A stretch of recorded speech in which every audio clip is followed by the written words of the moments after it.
Welcome back to Dover, where the third caution flag of the day has just flown. Morgan Shepherd got the Wood Brothers Sitco Ford up and into the wall in the middle of turn 3 and 4.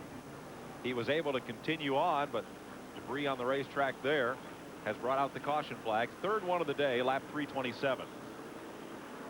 Now, Glenn Jarrett brings up an interesting point, and I have probably been the biggest critic this year about allowing the champion to pick his pit position first, because he always takes the last pit down at the end of pit road. And Glenn, it looks as if perhaps this is one time when having that pit stall has hurt Dale Earnhardt rather than helped him. Back, it is not approved. You're not going to see it in Mr. Cup racing, at least not this season. Yeah, we pretty much. Trouble. We have trouble. No, Mike Wallace and Dale Jarrett go slamming into the turn 4 wall. Somebody was trying to get to pit road, and somebody else was trying to continue around the racetrack, and both cars crashed. That is exactly where Jarrett ended up, in the wall in June on the third lap of the race, in the melee that followed the John Andretti spin. Man, that's a shame. This What race, a hit. This race has been going so smooth.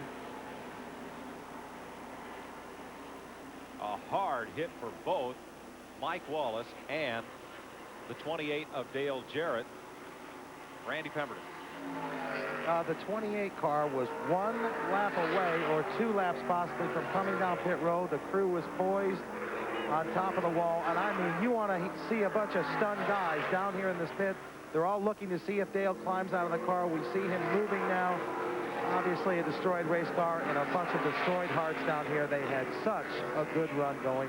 My goodness, the bad luck for this team, even though they run well, it just continues. There's Robert. There was an obvious miscue in hand signals as one driver was trying to pit and the other was trying to run the low groove around the racetrack. There was a third car just ahead of them coming onto pit road. Now there's Dale Jarrett moving around and getting out. Look at the slow car in front. That's Lake Speed, the slow car way up front. There's Jarrett. Oh. And there's Craven behind him. Whoa. Dale just got loose. Well, no, he took a big slide. Now he's going to try to pit. Yeah, no. this is it. He comes across the track. Mike Wallace gets into the side. Watch him go back up the racetrack here and go straight into the wall. See, Mike Wallace was racing, saw Jarrett coming down, and went to the apron to miss him. So Jarrett must have cut a tire down that big slide at turn 3 and said, I'm coming to the pits. Right, just bad timing. And here came Mike Wallace. Wow. All right, Jeff Gordon is in the pit. Glenn Jarrett.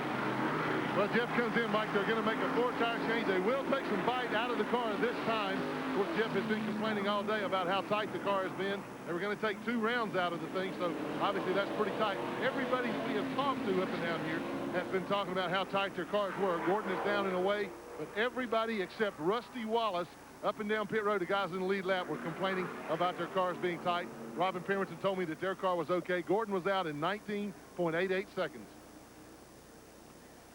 Dale Jarrett, a little bit of a limp, but he walks to the ambulance and is okay. Here it is again. Well, you see him go in here. The car gets a little bit loose. We don't know whether he had a tire problem or what. Right here, he's in trouble. He starts to get sideways. He chases it up the racetrack here. He gets it back under control, right up in the middle part of the corner here.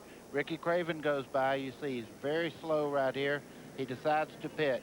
He comes across the racetrack very slowly. You know, his wheels are turned left. Oh, okay, they straight. Okay, here comes Mike Wallace. They make contact. Now Mike's car, you see the wheels are cut to the right. They gather each other up and head back up towards the wall here. See, Mike was not intending to pit. When Jarrett came down the racetrack, Wallace went down to the apron to avoid him and just couldn't clear him coming through. Okay, they both took hard hits.